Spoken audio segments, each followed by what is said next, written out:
controversée. On se retrouve avec Guillaume. Guillaume, comment vas-tu avant toute chose? Eh bien, salut à toutes et à tous. Salut Fabien. Écoute, ça va bien, ça va pas mal. Le soleil est là. Le soleil a brillé tout le week-end dernier avec une magnifique neige et une météo excellente pour ce rallye de Suède.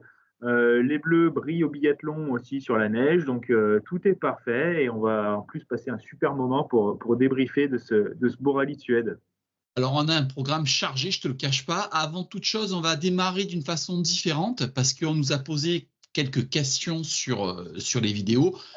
Avant tout, je remercie tout le monde de nous suivre, de liker, de partager. On a dépassé les 500 abonnés, c'est pas mal. C'est vraiment bien. Alors, la première question, c'est on nous a posé quelle était la différence entre un châssis tubulaire et les châssis normaux, on va dire. Est-ce que tu peux un peu nous éclairer là-dessus?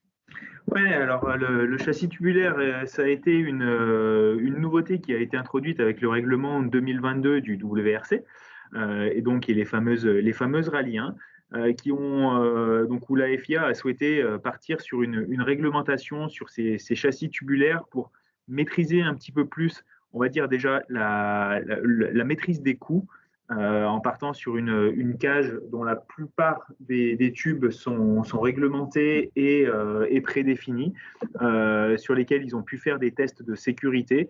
Et on a vu l'augmentation de sécurité justement pour les équipages qu'il y a pu y avoir suite à différents gros crashs. On se rappelle que notamment le premier gros test, ça avait été la sortie d'Adrien Fourmeau au Monte-Carlo, dont tout le monde se rappelle. Celle de Haute-Tanac aussi qui avait suivi à une vitesse dingue, puis d'autres en Finlande et autres rallyes rapides.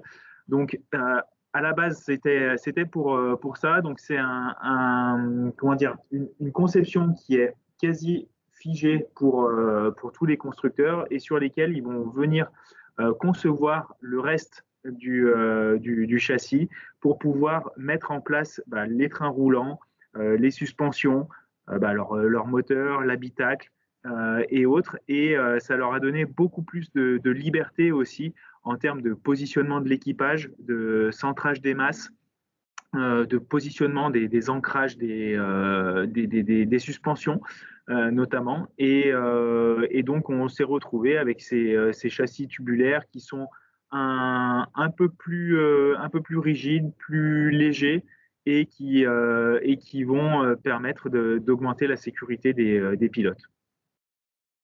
C'est parfait, tu as tout dit. Direction maintenant la neige. J'ai vu que tu as mis une belle Ford derrière toi. Moi, j'ai mis l'homme de ce début de saison, même de la fin de saison dernière, parce que Finn Evans performe depuis quelques temps déjà. Direction sur Rallye de Suède. Il a été extraordinaire ce rallye. Bon, moi, je me suis régalé. Il y a eu du suspense quasiment jusqu'à la fin, à tous les étages.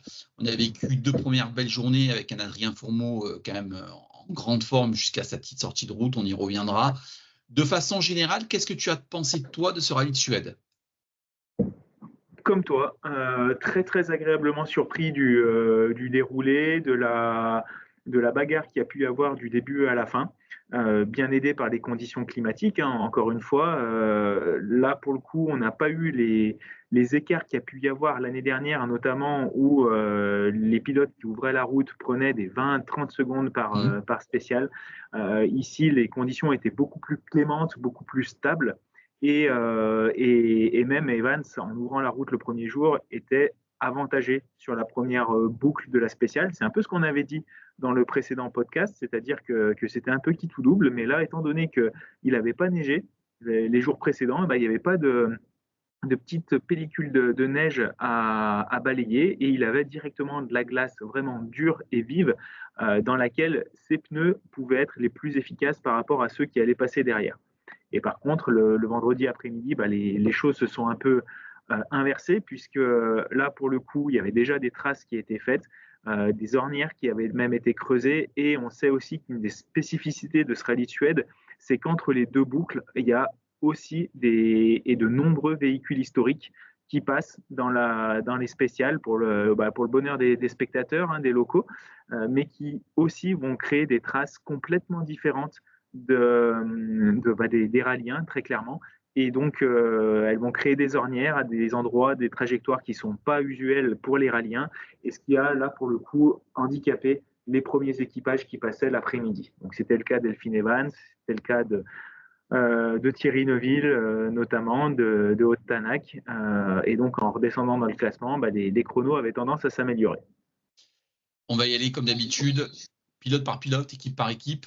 On va commencer par Toyota. Moi, je vais te faire un petit résumé de moi ce que j'en pense. Un super Evans depuis le début de saison et depuis la fin de saison dernière. Un Katsuta qui était dans le coup, mais ça on le sait, il est toujours dans le coup en Suède, mais là, il est passé pas loin de la victoire. Un Pajari qui décoince un peu en début de rallye, ça lui plombe son rallye, mais finalement, il est là, il est bien à la fin. Et pour moi, la grosse déception, quand même, c'est Rovanpera qui il n'y arrive pas, en fait. Il a du mal. Il a vraiment du mal. C'est depuis le début de saison. Alors, les pneus, pas les pneus, ça, on ne saura jamais vraiment ce qui se passe. Mais on a cette impression qu'il a du mal. Qu'est-ce que toi, tu as pensé de la performance globale de Toyota et après, pilote par pilote? Ce que toi, tu en as passé? De manière globale, on peut que leur dire bravo. Hein, c'est un super début de championnat, 2 doublés sur les 2 premiers rallyes. Là, ils marquent le maximum de points qu'il est possible de marquer sur un rallye pour 35. un constructeur. 60 même, parce que c'est 35 plus 25 de Katsuta. Non, je te dis peut-être des bêtises. Ça doit non, mais moi, je parlais d'Evans. Il a mis 35. Ouais. Mais Evans, oui, et qui du coup prend le record de points marqués sur un rallye WRC, puisque le précédent c'était Ogier avec 33, puisqu'on vous rappelle l'année dernière le maximum c'était resté 30 points, même avec les nouveaux barèmes. Mais donc un très bon début de championnat pour Evans, hein, très clairement, c'est le meilleur des autres. Si Ogier n'avait pas été là au Monte-Carlo, c'est lui qui gagnait. Il aurait été sur 3 victoires de suite, sur des terrains très très différents. Donc ouais, ce qu'on disait aussi la dernière fois, c'est que la suppression de l'hybride, pour le coup, ça a l'air de particulièrement lui réussir. On savait qu'il y avait des problématiques qui étaient liées à ça aussi, à la gestion du déploiement de la puissance de l'hybride, du fait de ne pas pouvoir de devoir parfois réfléchir à quand est-ce qu'on appuyait à fond sur la pédale ou pas pour bénéficier du boost et un peu plus tard ou pas. Bref, magnifique rallye de Evans. Vraiment, là, on sent qu'il est presque soulagé d'une certaine pression. Hein, encore une fois, c'est ce qu'on disait. Rovanpera est revenu, c'est lui qui doit gagner, c'est lui qui est double champion du monde. Evans, c'est que du bonus et il est plutôt là pour tirer sa carte du jeu. Et on va voir dans les prochains rallyes où là, pour le coup, il sera vraiment attendu comme le favori et s'il va être capable de creuser l'écart ou alors s'il va subir la loi du balayage sur les différents rallye-terres. Alors, il y aura le Safari qui sera certainement très pénalisant pour le premier équipage sur la route. Après, ce sera les Canaries où là, ce sera au contraire les premiers sur la route qui seront un peu plus avantagés. Donc, dans 2 rallyes, je pense qu'on aura déjà une vision très très claire de ce qu'on peut attendre de Evans sur la fin de saison. Je me permets de te couper. Le Kenya, c'est un rallye super spécifique. Il peut se passer beaucoup de trucs, il peut se passer beaucoup de casses. Et les Canaries, c'est un rallye asphalte nouveau que personne ne connaît, mais Evans est aussi performant sur asphalte. Hein. Il avait failli gagner en Corse, je crois, il me semble. Je crois que c'est en Corse ou en Catalogne, un truc comme ça, où il crève dans la dernière spéciale. Il y a une histoire comme ça. Et il peut vraiment tirer son épingle du jeu. Même il perd le rallye aussi en Croatie dans le dernier virage face à Ogier. Il est performant sur l'asphalte. Et puis, il gagne au Japon. Ouais, il gagne au Japon le dernier rallye. Donc, oui, il est très, très performant sur asphalte aussi. Non, mais je pense que là, il est en train de monter qu'il faut vraiment compter sur lui cette année. Ouais. Et il a déjà un matelas qui est très conséquent, hein, puisqu'il a presque 34 points, je crois, d'avance on va dire sur Rovanpera qui est non, il a 30 points très exactement d'avance sur Rovanpera qui est le premier à faire un championnat complet.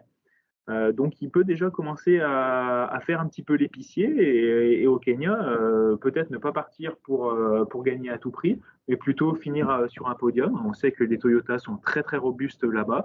Elles ont fait 2 quadruplés sur les dernières années. Hyundai, c'est pas un rallye qu'ils affectionnent particulièrement, donc pourquoi pas même renforcer encore sa position. Mais bon, on va pas s'attarder trop sur Evans. Katsuta, comme tu le disais, ben, je dirais c'est un peu la bonne surprise à chaque fois. En Suède, il est performant. L'année dernière, il s'était un peu planté le samedi. Là, ça a tenu jusqu'au dimanche. Il a même repris la tête le dimanche matin, Mhm. chose à quoi on ne s'attendait pas forcément, même si l'écart était très minime, hein, le samedi soir, c'était que de 3 secondes. Mais on pensait plutôt que Evans allait pouvoir continuer le lendemain de reprendre un peu d'avance. Mais là, Katsuta, non, je dirais, on a assez tapé sur lui aussi ces derniers temps pour aussi Ça. dire quand ça va bien. Bref, on peut que espérer que ça continue, mais bon, il a trop démontré par le passé qu'il y avait des hauts, des bas, plus de bas que de hauts, et que les hauts pouvaient être assez hauts. Donc, à revoir au Safari. Encore une fois, voilà, on va avoir des coups d'éclat de Katsuta, mais j'ai bien peur qu'il soit un peu passé à côté de sa victoire qu'il aurait pu avoir. Je te coupe aussi sur Katsuta. Ce qui est assez dingue avec ce pilote, c'est que c'est un japonais. Et le mec, le terrain le plus favorable sur lui, c'est la neige. C'est assez paradoxal quand même. Il a toujours été super performant sur la neige. C'est son rallye de prédilection. Pourquoi? C'est assez incroyable. Pourtant, c'est pas un Et pays vraiment nordique, tu vois, mais il est super à non, l'aise là-dessus.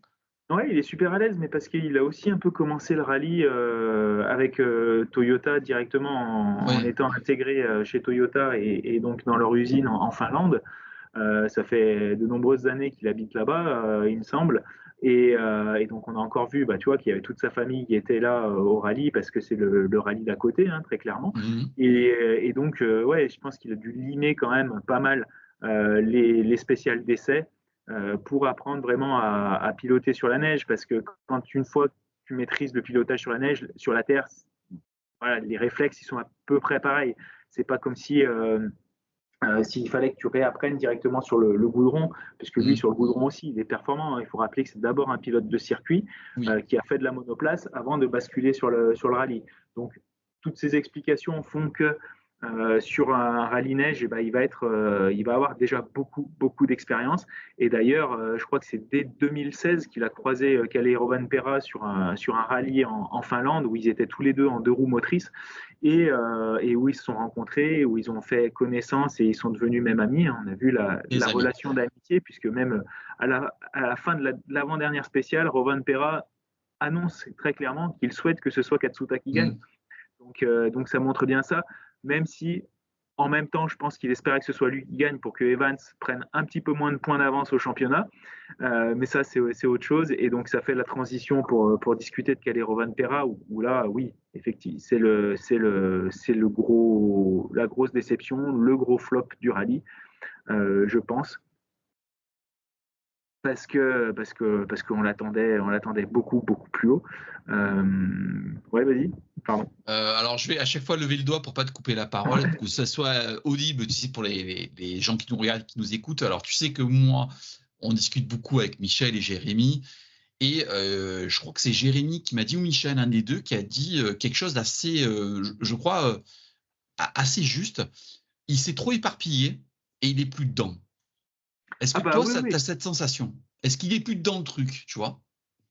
Ouais, je pense qu'il s'est pris, et c'est ce qu'on disait déjà lors du débrief du Monte-Carlo, mais je pense qu'il s'est encore pris une plus grosse claque là aujourd'hui, parce que on sentait une pointe d'ironie quand même à l'arrivée du Monte-Carlo, où il disait en interview, ouais, bon, on verra, c'est vrai que là j'ai pas été rapide, mais le Monte-Carlo j'ai jamais trop aimé, on verra en Suède si je sais toujours conduire une WRC. Et ben là, on a vu que bah, c'est pas qu'il sait plus conduire, hein, bien loin de moi cette idée. Bien au contraire, ça reste un vrai prodige. Mais je pense qu'effectivement, il faut qu'il se remette vraiment dedans. Il faut qu'il prenne conscience qu'il a plus le degré d'avance qu'il pouvait avoir les années précédentes. Qu'aujourd'hui, il y a du temps passé dans les fesses dans le baquet qui est importante. Et je pense que l'année dernière, en fait, il a peut-être été aussi un peu aveuglé par ce manque de roulage qu'il pouvait accumuler tout au long de la saison, parce qu'il faut rappeler qu'il a les rallyes auxquels il a participé, il a beaucoup gagné. Je crois que d'ailleurs, c'était même soit il gagnait, soit il sortait. Soit il sortait. Et donc, mais ces victoires, elles étaient aussi bien aidées par la position sur la route qu'il avait du fait de son mauvais classement au championnat, étant donné qu'il faisait que des manches par-ci par-là. Et il a peut-être pas pris la conscience de ce besoin de rouler, de ce besoin d'être dans la voiture, étant donné le peu de jours d'essai qu'il peut y avoir à côté. Donc là, aujourd'hui, certes, il a beaucoup critiqué les pneus, mais bon, les pneus, c'était les mêmes pour tout le monde. Ils étaient très différents des pneus précédents. Mais bon, ça a été aussi le seul, je crois, à pouvoir faire un rallye complet en préparation avec ses pneus, ses pneus en Cook, puisqu'il a fait le rallye de l'Arctique. Et il a pu les tester, et malgré tout, il n'est pas arrivé à performer comme il le devait. Mais en fait, la question centrale de tout ça, derrière ce que je te disais, ce que disait Jérémy, JB Marcus ou Michel, je ne sais plus, qui était plus dans, sous-entendu, est-ce qu'il a encore la volonté de réellement y être? Tu vois, c'est ça la question qu'on ne saura jamais vraiment. Est-ce qu'il a encore la volonté d'y être? Tu vois, il y a une différence entre les deux positions, hein, tu vois? Ouais, mais il faut espérer quand même. J'allais dire, il est que 2 fois champion du monde. Certes, c'est déjà énorme, mais il y en a un paquet qui payerait pour être à sa place. Après, ouais, c'est un jeune, il a envie de profiter de sa jeunesse aussi. Ça fait depuis qu'il a 8 ans qu'il roule dans des voitures. Le rallye, il les écume depuis qu'il a 14 ans. Ça fait 10 ans maintenant déjà. Donc ça commence à faire une belle carrière. Est-ce que lui, il en a vraiment envie? J'espère, oui, parce que sinon, il prend la place de quelqu'un qui en a vraiment envie. Et pour le coup, c'est pas servir son employeur que de rouler comme ça en dilettante ou pas à fond si c'est pas sa volonté.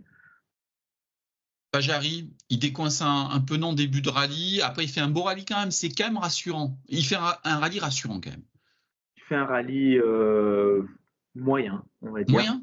Ouais, je trouve moyen parce que exactement comme Munster, dans la première spéciale, ils font une petite boulette qui leur coûte très cher à l'arrivée parce qu'ils repartent dans les premiers le samedi matin, et pour le coup, il a pas mal neigé entre le vendredi et le samedi. Et l'handicap que n'a pas eu Evans le vendredi matin, Pajari et Munster l'ont subi de plein fouet le samedi, puisqu'ils ont dû balayer cette couche de neige qui était tombée dans la nuit. Et à partir de là, c'est compliqué parce que tu t'en sors pas, tu peux pas être en premier sur la route, tu es déjà loin au classement, et en plus tu es handicapé, donc tu traînes ce handicap encore le dimanche. Tes chronos, ils peuvent pas être extraordinaires. Donc ça a été une prise d'expérience pour eux deux. Ils ont été intelligents dans la suite du rallye en prenant l'expérience qu'il y avait à prendre. Conduire, faire du balayage, c'est toujours bon à prendre aussi. C'est des réflexes, c'est des manières de conduire qui sont un petit peu différentes. Mais ouais, moi j'ai trouvé que c'était un rallye, on va dire, pas extraordinaire. On en attendait beaucoup plus de lui. Moi, tu sais, je l'avais mis, je crois, sur mon podium. Ouais.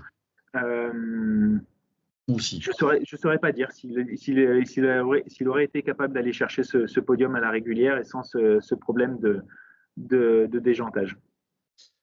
Voilà, on en a parlé pour Toyota pour l'instant. En ce début de saison, on va dire que c'est l'équipe qui est devant Toyota, avec un Evans qui survole les débats. Tout le monde s'attend à ce qu'on parle de Hyundai. En fait, non. On va changer d'épaule parce que Hyundai, ça sera le gros dossier. On va passer à M-Sport. Mais avant M-Sport, je ne sais pas si tu as regardé. Moi, je suis abonné Canal, donc je suis Stéphane, avec qui parfois je discute. Je lui fais un petit coucou. Il était avec Johan Bonato. Et Johan Bonato nous a fait observer quelque chose de très juste. Sur les longues lignes droites en Suède, la Hyundai était la plus vite, suivie par la Toyota, et un gros step derrière quand même, il y avait la Puma. Alors de là à dire que la Puma est dépassée, je n'irai pas jusque-là parce que mes capacités techniques ne me le permettent pas. Mais tu vas, je pense, encore une fois de plus t'excuser. Parce que Munster, pour moi, c'est la grosse déception du rallye, je ne te le cache pas. Martin Sick ou Sex, je sais pas comment on dit, il fait un rallye, il fait son rallye, et quand même Mark Kernin, il a été pas mal quand même. Bon, ça sort, mais il a sorti des temps quand même. Il n'était pas si ridicule que ça. Hein. Il était même dans les 5, 6, 4e temps passé un moment. Il était pas mal. Hein. T'en as Ouais, pensé ouais. quoi, toi, de M-Sport? Eh ben, ça a été. Alors, M-Sport dans son ensemble, on va dire rallye normal. S'ils font mieux, c'est très très bien. S'ils font moins bien, bon, c'est un peu une déception, mais là, je dirais c'est un rallye dans les attentes. Oui, Munster, un peu déçu aussi, mais encore une fois, il fait cette erreur dans la première spéciale et derrière, il traîne ça comme un boulet pendant tout le rallye. Donc, difficile de voir exactement où il est. C'est vrai qu'on aurait pensé qu'il soit bien plus devant que McErlin, et notamment le vendredi où ils avaient des conditions de route qui étaient très similaires. Oui, Je pense que c'est surtout là où on peut dire que ça a été décevant parce que McErlin était régulièrement devant Munster et c'est ça la vraie belle surprise. C'est que oui, Joshua McErlin, sur qui je ne misais pas trop en début de saison, ben, là, non plus. il est tout à fait correct. 2 rallyes, 2 fois, il fait l'entièreté du kilométrage. Alors là, certes, le dimanche matin, il sort et il finit très très loin au classement général parce que le temps de sortir la voiture, il perd bien 45 minutes, je crois. Ouais, ouais. Mais il prend de l'expérience et surtout, il montre qu'il peut être performant dans certaines conditions, que quand il est en confiance, bah, il est pas dégueulasse par rapport aux autres. Mais bon, ça ne changera pas mon avis que s'il arrive à faire un top 5 à la régulière, ce sera déjà magique pour lui. Et Martin Cesx, eh ben, écoute, pareil, j'en attendais un petit peu mieux. Tu vois, je l'ai mis moi en arrière-plan parce que l'image Mm. était plutôt sympa avec le drapeau suédois et puis parce qu'on parle tout le temps de Hyundai et de Toyota et qu'il est aussi bien de mettre en avant les compères de chez M-Sport. J'en attendais un petit peu plus.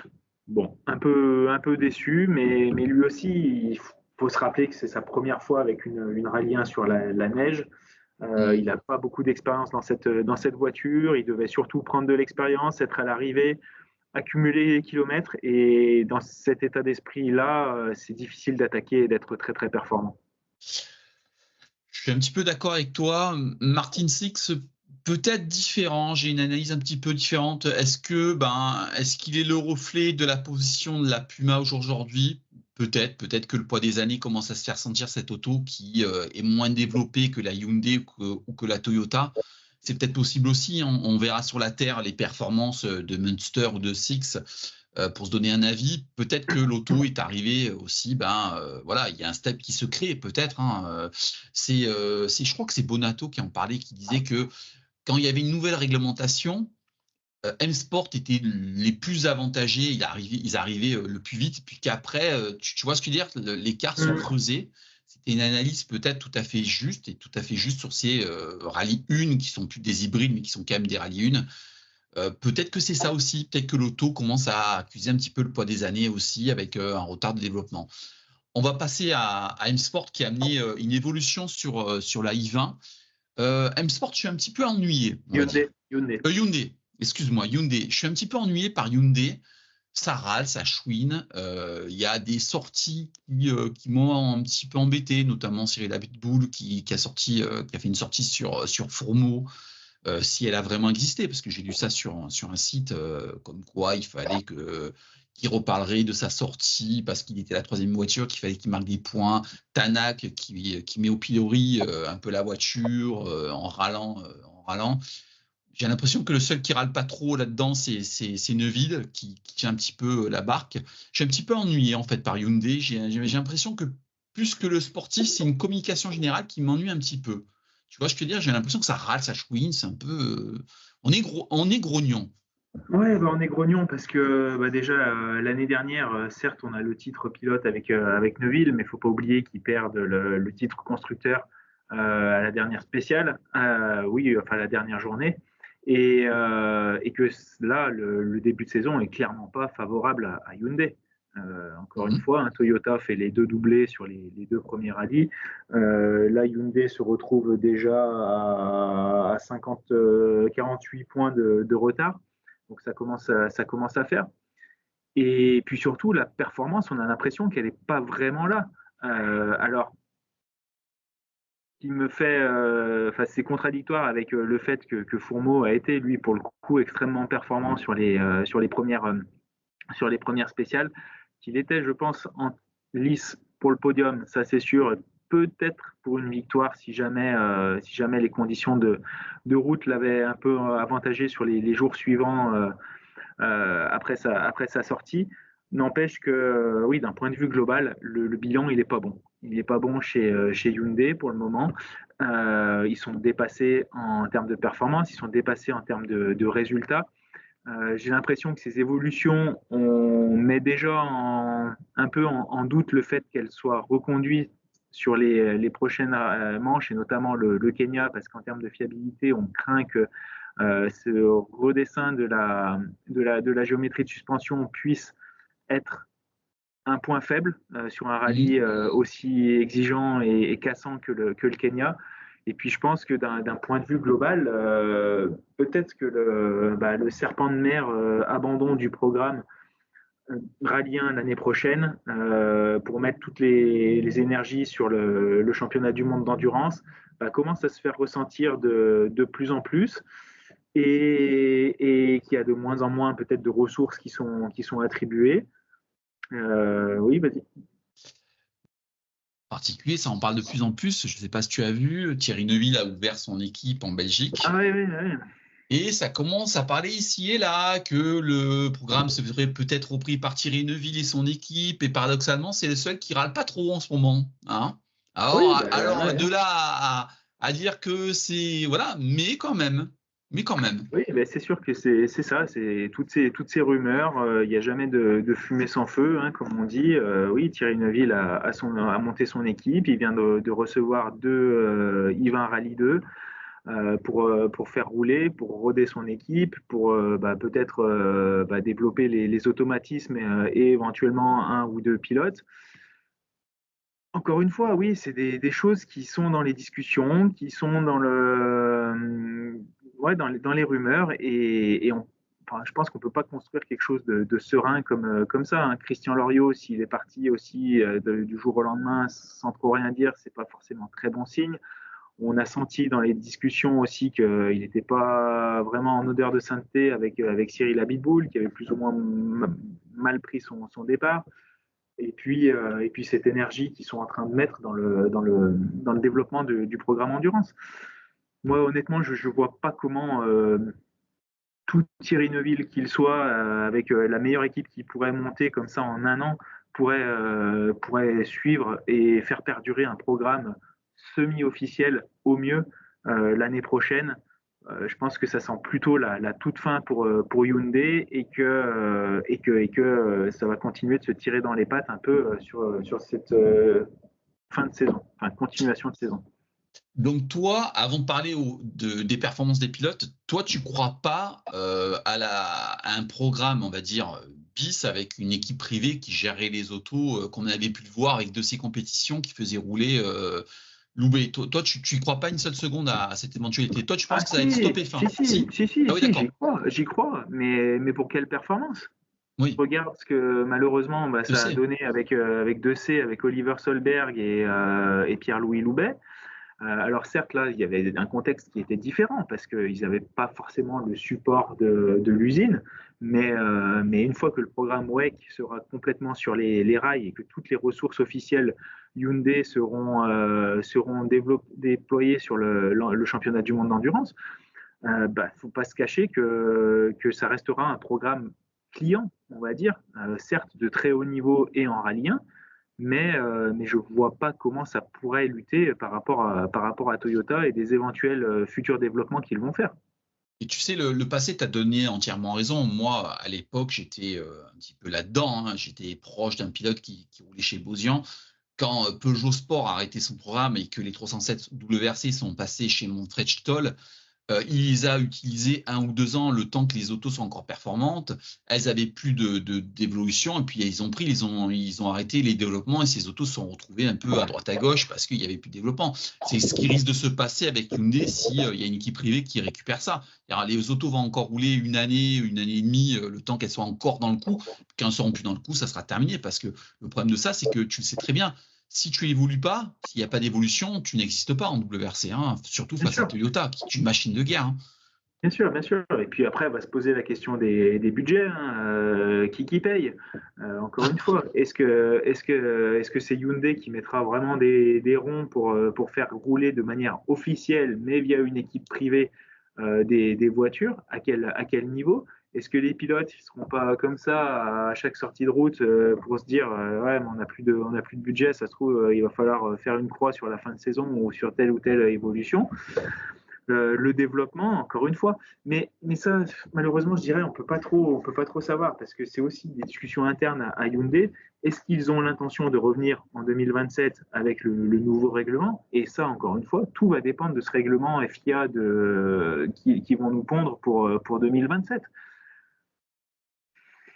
Mais c'est l'expectative, et aujourd'hui on voit que tu as beaucoup de pilotes qui se tournent quand même vers les Yaris Rally 2.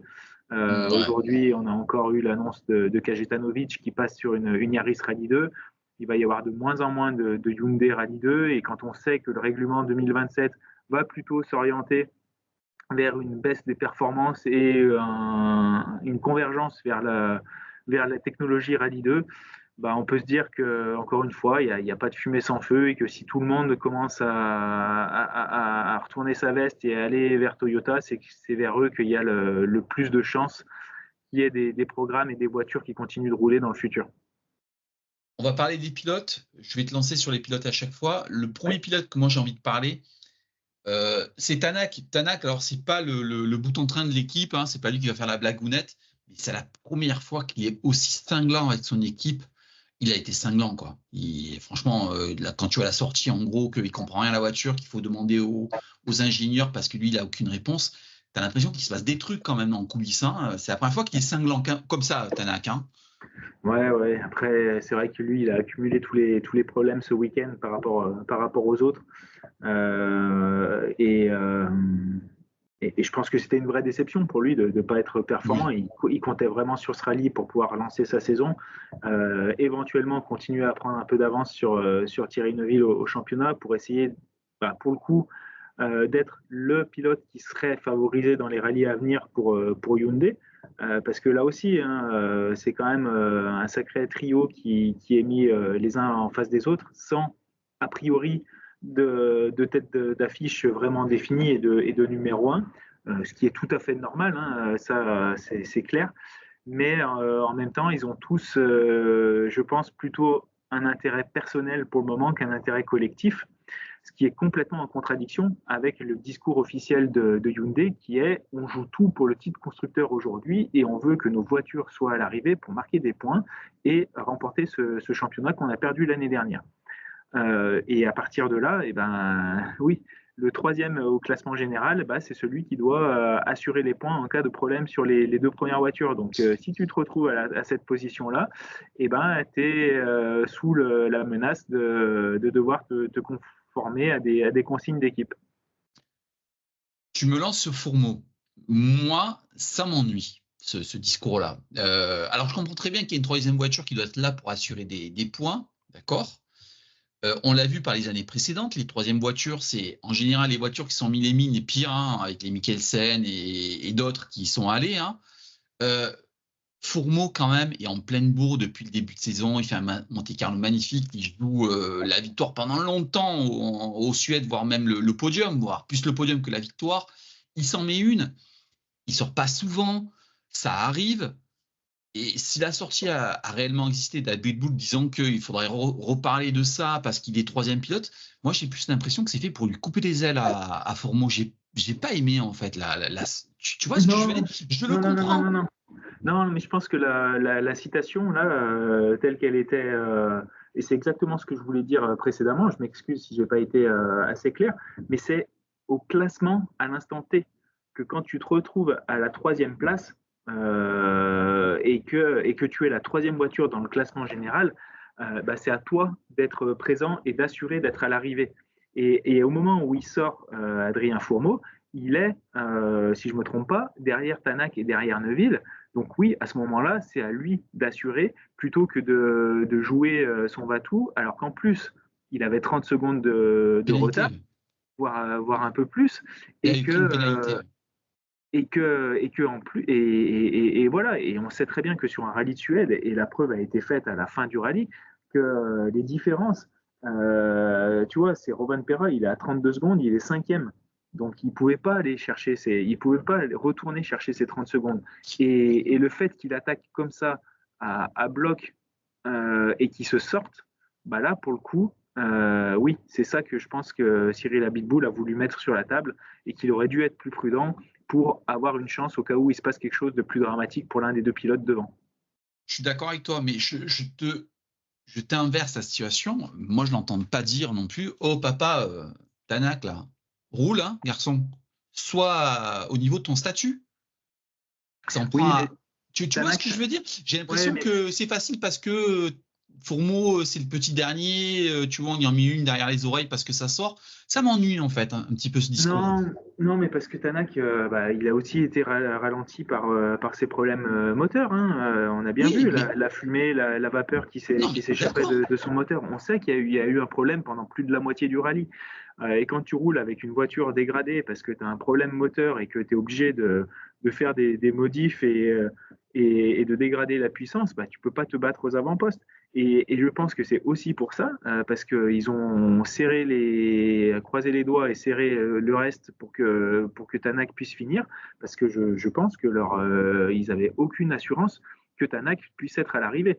Non, Alors, mais en fait, et si Tanak c'est la n'avait pas sortie été, qui me gêne. C'est la sortie publique qui me gêne. Tu vois, ça, tu peux le faire en interne. La sortie oui, publique me oui, gêne. oui, oui, oui, mais bon, est-ce que c'est vraiment public? Est-ce que c'est rapporté dans un journal? Moi, j'ai pas vu une interview de Habitbull qui disait ça. Mais bon, Oui. après, je remets pas en cause, hein, mais Non, mais en moi tout non cas, plus, hein, parce que moi, je l'ai vu sur un post sur Twitter d'un site, hmm. hein, donc je l'ai lu comme ça. Je ne remettrai jamais en cause même peut-être que ça n'a même pas existé. Euh, et si ça n'a pas existé auprès de David Wool, déjà, je m'en excuse, mais c'est vrai que je l'ai lu. Je l'ai lu, donc Oui, voilà. mais après, encore une fois, hein, c'est le rôle d'un Mm. team manager aussi, un peu de taper sur les doigts quand il y a besoin, de recadrer un petit peu les choses. Le début de saison de Hyundai est pas bon. On va pas dire Mm. catastrophique, mais il est pas bon du tout. Ils ont des objectifs qui sont clairs, qui sont élevés. Aujourd'hui, tu n'as pas une seule performance à part celle de Fourneau au Monte-Carlo qui était majuscule, hein, très clairement, Ouais. mais on en attend beaucoup plus d'une équipe comme Hyundai. Et aujourd'hui, je pense que si Cyril Abitboul fait une sortie un peu mi-figue, mi-raisin, ben, voilà, ça risque de continuer à rouloter, quoi. Alors que là, il remet un petit peu les points sur les i. Il dit, oh, on est là pour gagner. Chacun a son rôle. Chacun doit faire ce qu'il doit pour le bien de l'équipe. Et on est là en équipe. On n'est pas là en petit pour notre petite personne. Et on a un employeur. Voilà. Je pense que c'est plutôt dans cet aspect-là. La performance de Vic, parce qu'on a parlé donc de Fourmeau et de un petit peu. Bon, en Fourmeau, t'as pas dit de ce que tu en pensais de sa performance globale sur la Suède.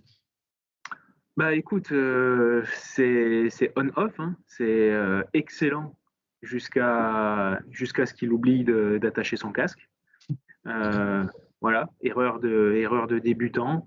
Ouais, là aussi, il s'en prend un petit peu au commissaire en disant ils auraient jamais dû me laisser partir avec un casque pas attaché. Après, c'est le rôle du pilote aussi.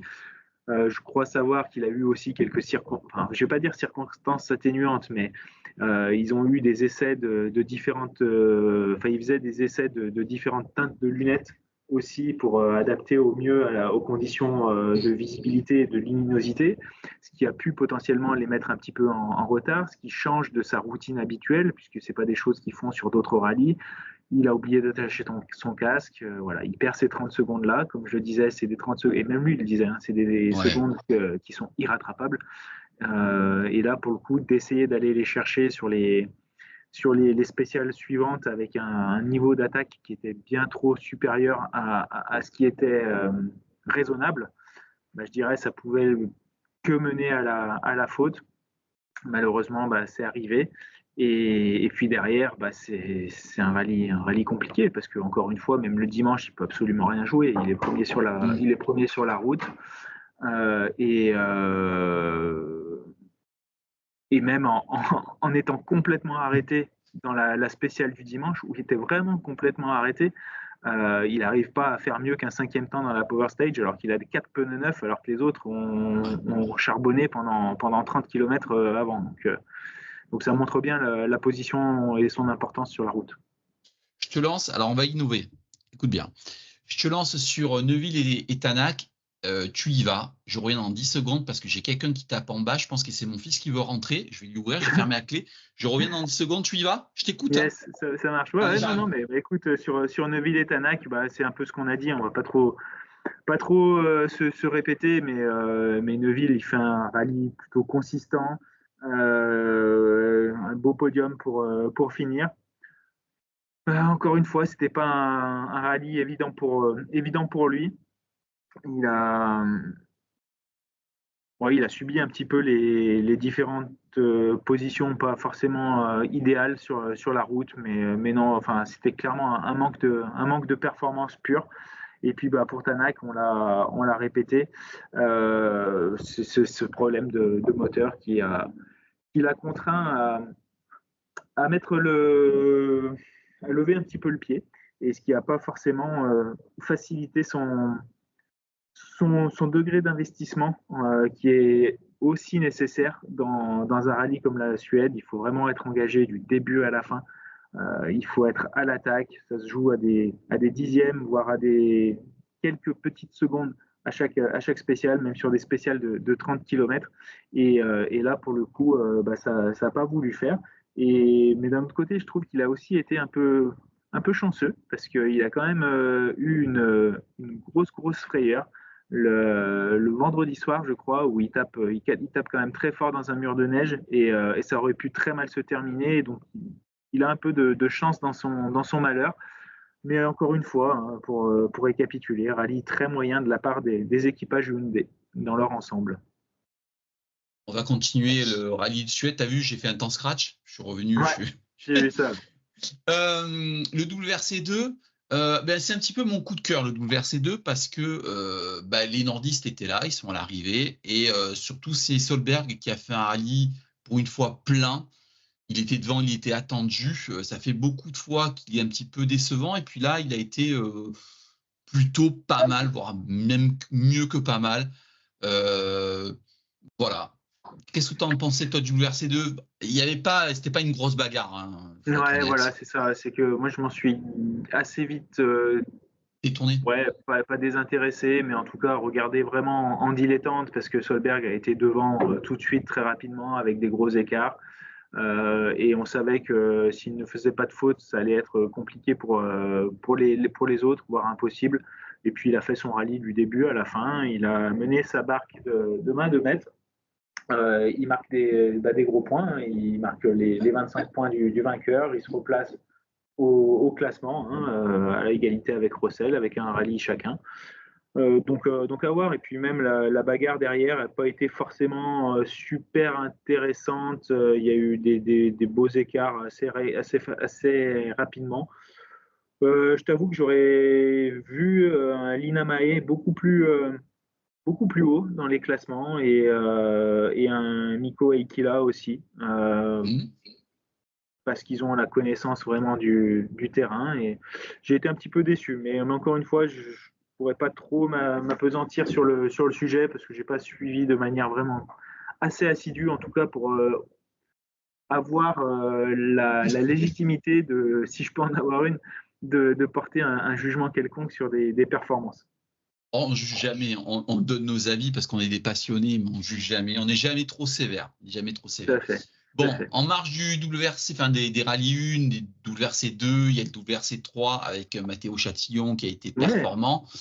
Mais je sais que toi, tu regardes d'autres classements. Moi aussi, je regarde d'autres classements, peut-être pas pour les mêmes raisons que toi. Je vais être honnête avec toi. Moi, je trouve que Rachel Somakini est particulièrement jolie. Donc, je suis les filles. Et effectivement, il y a un championnat filles. Et tu voulais en parler à juste titre. Tu as entièrement raison. Parce qu'on a une Française qui est très performante aussi, que moi, j'ai eu la chance de voir passer sur Terre plusieurs fois la saison dernière. Elle est absolument impressionnante, que ce soit sur la terre et sur l'asphalte. Parlons des filles. Ouais, bah c'est vrai que ça nous tenait un peu à cœur de parler de cette jante féminine qui est de plus en plus présente dans le sport auto de manière générale. Hein. On va pas parler des Dorian Pain, Lilou Wadou, Sophia Flörsch et autres qui œuvrent de très belle manière en monoplace ou en endurance, et les Iron Dems notamment, hein, puisque c'est aussi de ce programme dont fait partie Sarah Rumeau et Julie Amblard, sa copilote. Qu'on a eu la joie de voir pour une première en championnat du monde au Monte Carlo avec une magnifique place dans les points du WRC2. Mais c'est vrai que là, sur le rallye de Suède, il y avait un programme un petit peu particulier que je souhaitais mettre un peu en avant aussi, puisque c'est le programme Beyond the Rally qui a été initié par la FIA pour détecter une jeune fille qui participerait à un championnat qui lui serait offert à l'issue d'une sélection. Et en fait, cette sélection, elle a été faite l'année dernière. Le jury n'a pas pu départager les deux premières, et donc ils ont eu une idée assez originale et très très intéressante. C'était de leur dire, bah, écoutez, on vous engage toutes les deux sur le rallye de Suède, et celle qui se montrera la plus performante gagnera le volant pour la suite de la saison 2025. Et donc on a eu une belle bagarre entre deux pilotes, donc Claire Schönborn, une Allemande, oui. et Licia Baudet, donc une Belge, qui est copilotée par une Réunionnaise, tu vois. Donc c'était assez sympa à suivre. Et donc la bagarre, elle n'a pas eu vraiment lieu. Claire Schönborn a assez rapidement pris l'avance sur Licia Baudet, mais en tout cas, elles sont toutes les deux à l'arrivée. Elles ont fait un beau rallye. Tu vois, Matteo Chation en WRC3 est juste entre les deux, mais on sait qu'il a fait une erreur et une sortie de route. D'ailleurs, tu en as parlé, on peut lui tirer aussi un grand coup de chapeau, parce que sur les 8 premières spéciales avant sa sortie de route, il était vraiment très très performant. Exactement. Et ça augure du très très bon pour la suite. Et je lui souhaite vraiment de trouver les financements qu'il faut pour la suite, parce que à mon avis, ça peut appuyer fort sur l'accélérateur par la suite. Bref, pour revenir, donc c'est Claire Schönborn qui remporte ce classement Beyond the Rally et qui va pouvoir faire la suite de la saison en WRC3 contre tous les autres engagés, dont on peut citer Taylor Gill qui a remporté le classement sur ce rallye de Suède. On avait aussi Tristan Charpentier qui a fait quelques beaux chronos, un Français, et puis Eric Royer qui était également engagé. On le voyait régulièrement avec les Alpines, notamment du team Chazelle en championnat de France, et puis au Monte Carlo. Et puis là, il s'est fait plaisir en allant faire ce beau rallye de Suède. Donc on sait aussi que c'est un rallye qui attire pas mal de continentaux européens par la magie qu'il dévoile en fait, hein, tout simplement parce que ça reste quand même des images tout simplement magnifiques. Et juste pour finir sur cette page plus féminine, écoute, moi aussi j'ai regardé un petit peu ce que Rachel Somakini faisait. Je lève le doigt. Je lève le doigt. Vas-y. Juste pour les sélections, j'avais vu ça l'année dernière. Je me rappelle plus de rallye. J'ai un cerveau de poisson rouge. Mais j'avais trouvé absolument ça génial. Ils avaient fait partir les 3 filles sur des Fiesta Rally 3 avant les rallyes 1 sur la première spéciale. Tu sais, c'était une genre de spécial spectacle. Je me demande si c'est pas la Croatie peut-être. Je me rappelle plus ce que c'était. Et les 3 filles étaient parties avant les rallyes 1 devant toutes les caméras, tout ça. Je trouvais ça absolument génial de mettre les filles en lumière. Le deuxième truc que je voulais dire, c'est que pour Somakini et Rumeau, elles ne roulent pas dans des autos, elles roulent quand même dans des rallyes 2. Et pour Somakini, je voulais quand même dire aussi que c'était une personne qui se battait contre une maladie. Ça, peu de monde le sait. Et que c'est très compliqué pour elle. Elle a des problèmes respiratoires, elle a une maladie, elle est souvent hospitalisée, tout ça. Donc, c'est pas le même niveau que Rumeau quand même. Hein. Il faut remettre les choses dans le contexte. Mais arriver à faire une saison comme elle fait, c'est quand même admirable. Hein. Ça, je voulais juste le souligner parce que parfois, je lis des commentaires pas très élogieux, mais tout le monde ne sait pas qu'elle elle a une maladie. Voilà. D'accord. Bah, tu vois, tu me l'apprends aussi. Oui.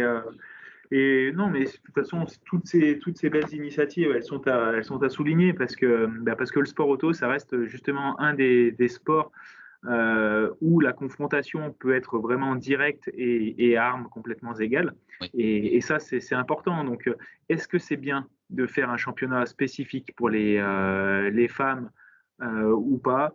On peut toujours se poser la question. Il y a la problématique avec la F1 Academy et ce championnat réservé aux femmes, justement. Donc, c'est une très belle promotion. Elles sont vraiment mises en avant sur les grands prix.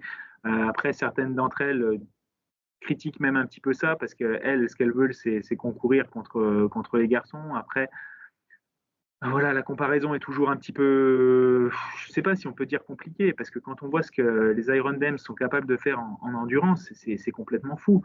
Et je pense que oui, que si on leur donne vraiment la chance depuis le plus jeune âge, qu'on a un pool on va dire de candidats qui est beaucoup plus important que ce qu'il est actuellement, bah oui, il n'y a pas de raison qu'elle ne soit pas aussi performante que des garçons. On l'a vu avec Michel Mouton il y a 30 ans maintenant.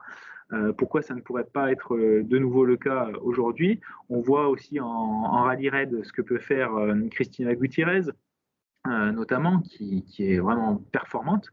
Donc non, ça va se développer petit à petit, mais je pense il faut un peu de temps pour que tout ça se mette en place et qu'il y ait un peu moins de réticence qui leur permettent d'évoluer au plus haut niveau, hein, tout simplement. Alors, avant de passer au Kenya et à tes cadeaux, parce que tu dois avoir des cadeaux comme d'habitude, c'est les cadeaux de Guillaume, on va faire nos points positifs, le neutre et le négatif. En un mot, pour toi, le coup de cœur du rallye ou le point positif, peu importe. Coup de cœur du rallye, je ne vais pas être très original, je vais dire quand même Evans, parce que pour tout ce qu'on a dit. Pour tout ce qu'on a dit, et peut-être que c'est son année, l'avenir nous le dira. Moi, c'est Evans aussi, mais c'est une variante. C'est 10 secondes que la FIA a posté hier ou avant-hier sur les réseaux sociaux, où tu le vois dans sa voiture avec son copilote, où ils se disent un truc et ils éclatent de rire, tu vois. Et ça fait très longtemps que j'ai pas vu Evans se marrer comme ça. Tu sens que le mec a changé, qu'il est bien, parce qu'on le fait passer pour quelqu'un d'assez froid, assez distant, qui parle pas trop. Et j'ai bien aimé ces 10 secondes, tu vois, qui s'éclate. Je sais pas ce qui lui sort, son copilote, mais il explose de rire et c'est juste avant le départ. Donc tu sens que le mec a changé. Ouais, mais je pense vraiment qu'il y a eu un switch qui s'est fait là, avec Rowan Perra qui reprenait vraiment complètement la lumière et où c'est à lui en fait de porter Toyota. Et Evans, bah, il doit faire ses rallyes, il doit faire son championnat. Et j'espère vraiment pour lui que cet état d'esprit va pouvoir le garder et qu'il ne va pas être rattrapé par cette pression négative qui pourrait le faire contre-performer sur les prochains rallyes et renverser complètement la situation. Le neutre. Bah vas-y, je te laisse commencer pour le neutre là sur ce coup. Ah, c'est compliqué, hein. Allez, je vais dire Martin Sixt, où j'ai attendu un tout petit peu plus. Je dis à revoir et c'est le neutre parce qu'il a fait son rallye, mais j'attendais, tu vois, le petit truc, tu vois, qui me fasse rêver sur ce rallye, tu vois, comme il a Ouais. pu. Voilà, le neutre, à revoir. Ok, bah écoute, pour moi c'est clairement Fourmeau. Voilà, parce que D'accord. comme je te l'ai dit, hein, autant du très très très positif que du plus négatif pour les raisons qu'on a déjà évoquées. Donc je vais pas durer plus longtemps là-dessus. Carton rouge, le négatif, je me lance. Tu vas penser que j'allais parler de Hyundai, mais en fait, pas du tout. Ça va être encore une Puma et c'est Munster. J'attendais plus, en fait. Je suis déçu de Munster. Alors, c'est pas son terrain de prédilection, Ouais, mais face à Mark Kirlin, je me suis dit, putain, quand il a roulé une saison, il peut faire un peu plus. Enfin, j'attendais, tu vois, j'attendais un peu plus. C'est pas méchant, mais ouais, j'attendais un peu plus. Parce que j'adore ce ok. pilote. Ouais, non, mais je comprends. Moi, des cartons rouges, je vais en avoir deux. Je vais en avoir deux. Le premier, on l'a dit, hein, c'est Hyundai dans son ensemble qui m'a déçu un petit peu dans la gestion et dans la performance. Et puis le deuxième carton rouge, c'est plutôt sur l'amende qui a été adressée à Fameuse Adrien amende. Fourmeau de 10 000 euros quand même, hein. Alors, c'est peut-être pas lui qui va payer, hein, mais en tout cas, une amende de 10 000 euros qui a été adressée a posteriori pour avoir utilisé une injure qui est juste le mot qui commence par F en anglais et qui se finit par un K. Et encore, c'était même pas injurieux, c'était envers lui-même où il a dit, en gros, j'ai merdé ma course hier et à partir de là, j'ai pas pu performer. Et donc, il a reçu cette amende de 10 000 euros sous couvert de maintenant, on n'a plus le droit de dire des gros mots en interview. Et là, je trouve que c'est juste aberrant parce que déjà que c'était mal vu ça en Formule 1, que les pilotes se sont levés contre ça. Là, j'ai l'impression que c'est uniquement pour faire pareil qu'en Formule 1 et ça n'avait absolument aucune incidence. Je suis entièrement d'accord avec toi. Et moi, je suis Canal et Stéphane, Johan Bonato, plein de gens. À chaque fois, à la fin des spéciales, on attend les commentaires des pilotes entre eux. Et je vais te dire un truc, je t'annonce un truc, hein, c'est que les mecs en voyant ça, premier truc qu'ils vont faire à la fin de la spéciale, ils couperont les radios, au moins ça sera terminé. Tu vois ce que je veux dire? Oui, Ils oui, peuvent oui. pas d'un côté vouloir avoir une immersion encore plus si dès que tu dis un mot de travers, c'est vrai que le WRC, tu as l'impression qu'il est en train de se Formula 1iser, tu vois, tu as l'impression Oui, oui. que et ça devient gavant. Et ce qui nous pend au nez, c'est que ben voilà, tout le monde attend le petit mot à la fin de la spéciale pour vraiment savoir ce qui se passe, plutôt que de l'avoir à l'interview. Donc les mecs couperont la radio, ils ouvriront la porte, ça va, ouais, ça va, ils fermeront la porte, ils mettront la première, ils se casseront. Non, C'est mais juste ce qu'ils vont c'est arriver à sûr. faire. Non, mais c'est sûr. Et puis, de toute façon, non, c'est juste aberrant. Alors certes, il y a des jeunes qui regardent, il y a des enfants qui sont devant la télé le dimanche matin lors de la Power Stage. Ben, oui, oui, oui, c'est sûr. Mais quand tu vois ce que les footballeurs ils disent aux arbitres ou ce qui peut se chanter dans les stades de foot ou autres, les banderoles qui peuvent être, voilà. Je pense qu'il y a d'autres choses plutôt que de dire j'ai merdé et je prends 10 000 euros d'amende. Bref, c'est quand même des mecs qui risquent leur vie Mais à oui, chaque spécial. Ils arrivent, ils sont un peu ils sont pleins d'adrénaline, ils sont dans le jus complet. S'ils ont à commencer à réfléchir à ce qu'ils ont à dire, effectivement, on va perdre toute l'essence et le côté un peu sauvage et vraiment instinctif du pilotage. Et là, ça va être une catastrophe. couperont les radios, puis ça sera terminé. C'est Voilà. ce qui nous pend au nez. Tu as vu, on a innové au niveau des cartons rouges, on avait mis Katsuta, une fois. Ouais, ouais, ouais. En tout cas, c'était un super beau rallye. Moi, je me suis éclaté. On a déjà à 1 heure d'émission, ça passe super vite, donc on va Ouais. vite conclure. Attends, je te Ouais, mais lance attends, sur. Oui, avant oui, ça, tu sais, on s'était dit qu'on allait essayer de lancer une petite rubrique là. oui. Et donc là, aujourd'hui, c'est le sais-tu? Le savez-vous? Ah, Petite question piège. Est-ce que tu sais pourquoi Adrien Fourmeau et Alexandre Correa, pour le coup, portent le numéro 16 sur leurs autos? Puisqu'on rappelle à nos auditeurs, auditrices, téléspectateurs, téléspectatrices, que les pilotes en rallye ont le droit de choisir leur numéro. Et Adrien Fourmeau a choisi le numéro 16. Pourquoi? alors, avant de te répondre, je pensais que tu allais me sortir un truc du style souviens-toi, qui c'est qui a fini cinquième au rallye de Suède de Ah ben, 2000.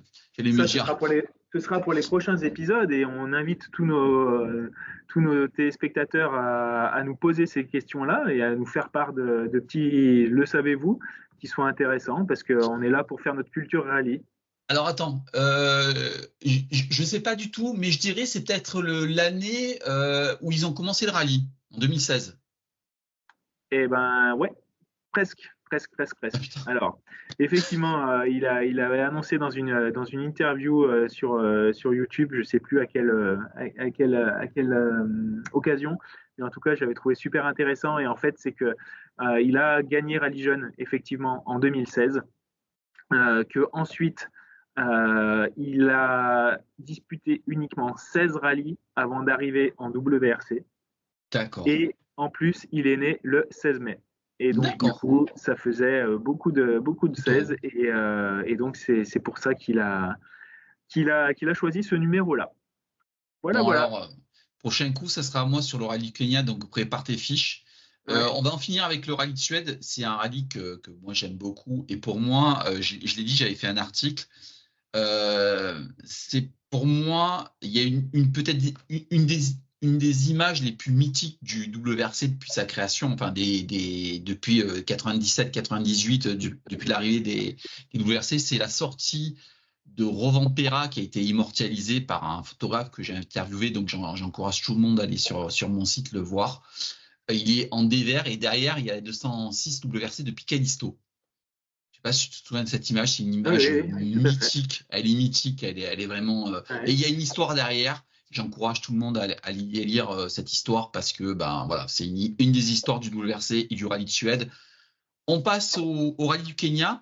Là aussi, c'est l'occasion pour moi de vous dire que on va essayer dans l'année de un peu se diversifier, d'inviter des pilotes. Le rallye du Kenya, j'allais te demander un peu les aspects techniques, qu'est-ce qu'il faut pour gagner. J'ai déjà un premier aspect de Nicolas Siamin, c'est d'éviter de se prendre un zèbre. Il nous avait dit d'éviter de se prendre un zèbre, ça serait déjà bien pour gagner.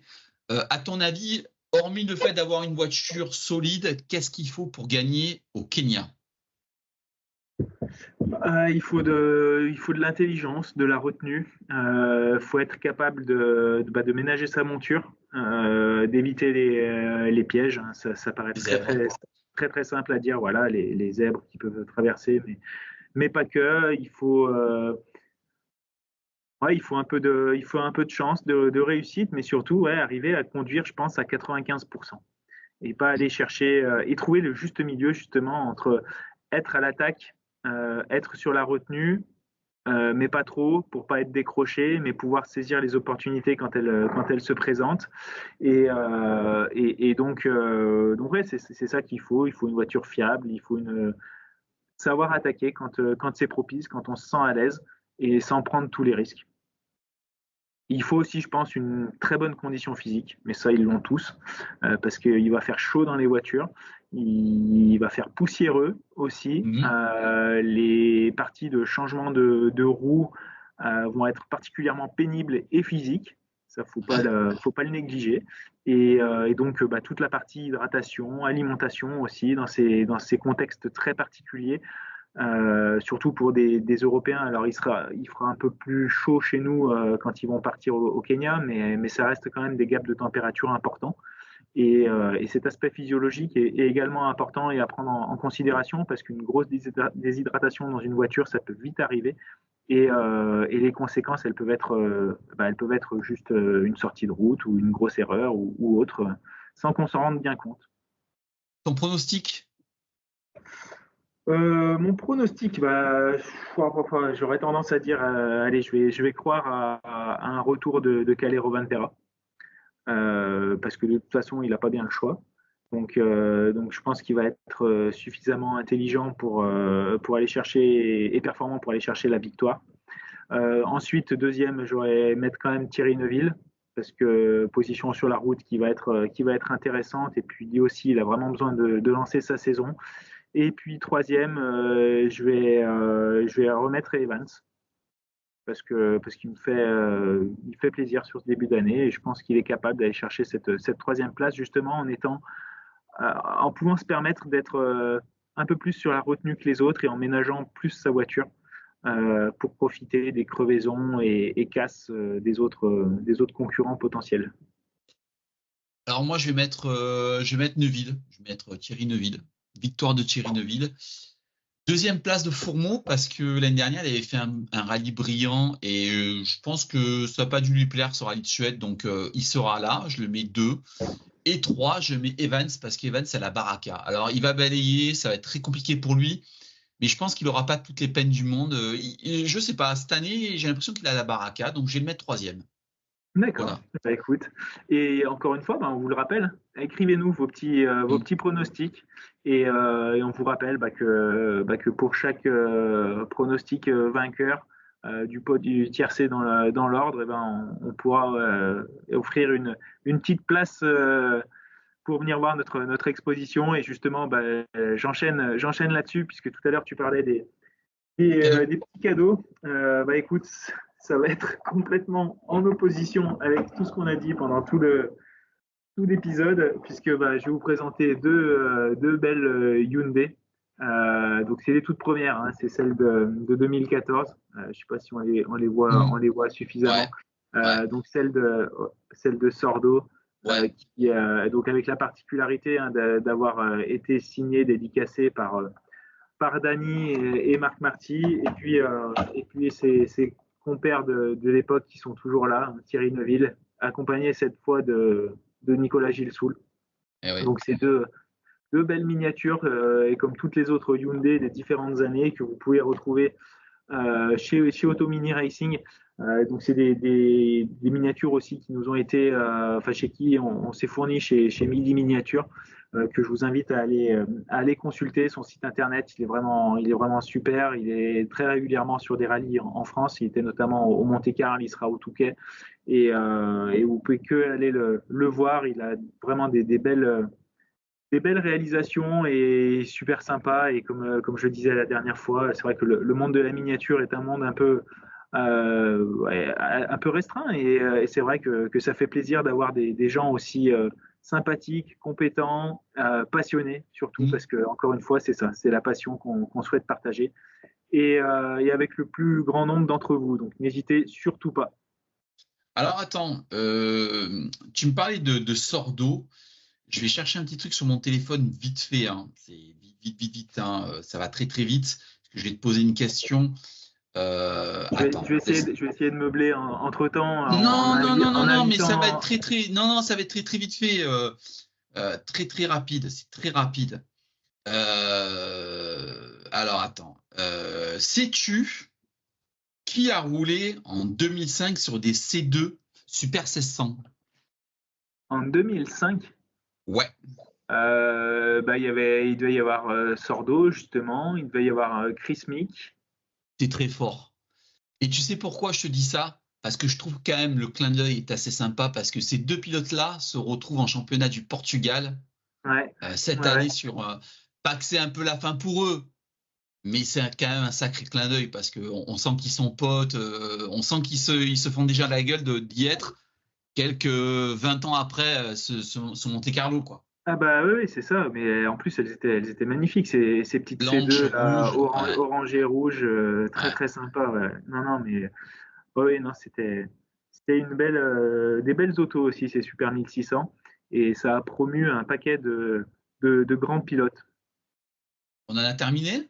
On a fait 1h10, c'est pas mal. Écoute, c'est parfait. J'espère qu'on n'aura pas été trop long. En tout cas, on a été le plus exhaustif possible. Et puis, encore une fois, hein, toutes et tous, partagez, likez, commentez. Abonnez-vous, mettez-nous un petit message, un petit commentaire. Dites-nous, posez-nous des questions, hein, vous voyez, on essaye d'y répondre, d'apporter un aspect un petit peu plus technique. Si vous voulez qu'on rentre encore un peu plus dans les détails, n'hésitez pas non plus.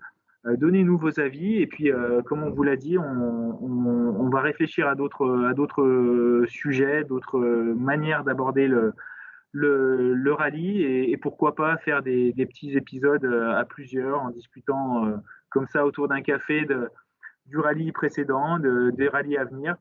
Ce serait un plaisir, et encore une fois, surtout prenez soin de vous, partagez votre passion, notre passion, et puis on se dit rendez-vous au Kenya au plus tard. Je te dis ciao. Il y en a un qui va mettre entre 2-3 jours pour rédiger son commentaire, c'est Michel. Je lui fais un coucou à Jérémy. Et c'est toujours un plaisir à lire, et c'est toujours plein de raisons, de bienveillance, et d'analyses extrêmement pointues. Donc n'hésitez pas à aller jeter un coup d'œil aussi à ces commentaires. Ils sont juste parfaits. Et puis moi, je vais juste terminer sur 2 mots. C'est Hakuna Matata. C'est parfait. À la prochaine. Ciao.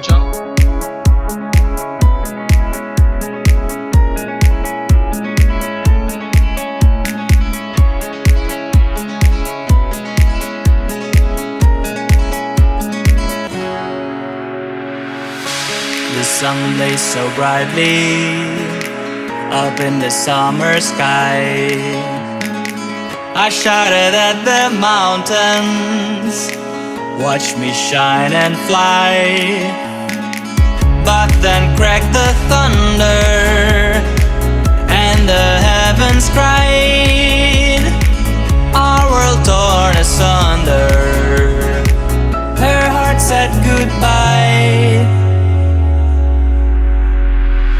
Now I'm standing in our ashes, feeling the sunshine once again. I move to the horizon, feeling the sunshine once again. Feeling the sunshine once again. Feeling the sunshine once again.